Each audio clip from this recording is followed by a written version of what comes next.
Gimana perubahan taktikal Boyan Hodak memenangkan Persib? Persib berhasil menang atas Bali dengan skor tipis 1-0. Namun taktik apa yang dilakukan Boyan Hodak untuk meraih kemenangan ini? Kita mulai dari build up-nya. Persib membangun serangannya dengan struktur 4-2 di fase awal, di mana ada Klok yang berduet dengan Adam Alis sebagai double pivot di tengah. Namun struktur ini mengalami perubahan lewat dinamika yang terjadi di sisi kanan. Kakang bergerak maju ke depan dan memegang kelebaran di sayap kanan.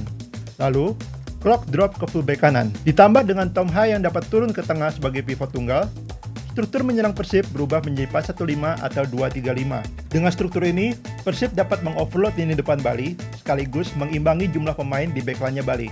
Di sisi kiri juga terdapat dinamika yang serupa. Dari struktur yang sama, Eliano bergerak ke half space kiri. Kemudian Klok akan drop mengisi posisi awalnya. Kemudian, bilap serangan akan diarahkan ke Kakang yang berada di sayap kanan.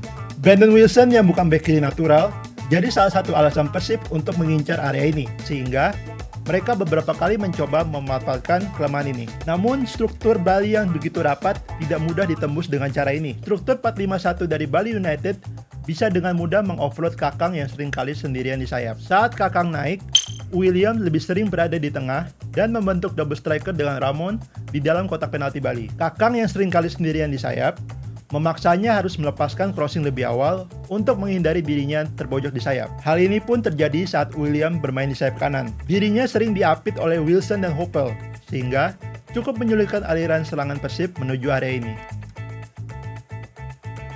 Di akhir babak pertama, Boyan Hodak melakukan sedikit perubahan yang berdampak besar untuk membongkar defense-nya Bali United. William dan Sadil ditukar posisinya.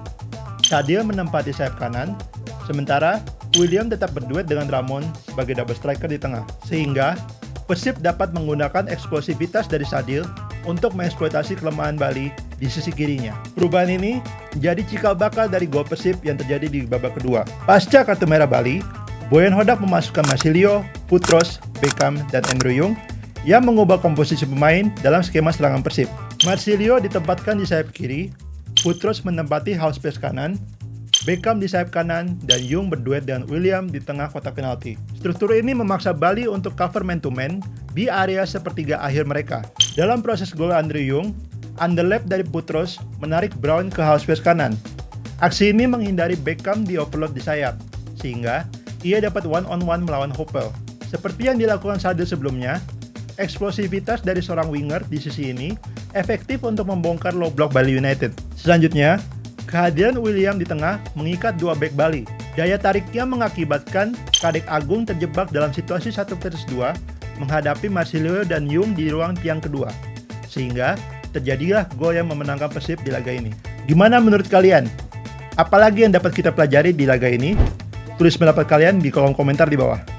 Jika kalian suka video ini, jangan lupa klik tombol like, subscribe, dan nyalakan lonceng notifikasi agar tidak ketinggalan video terbaru dari The Game Changer.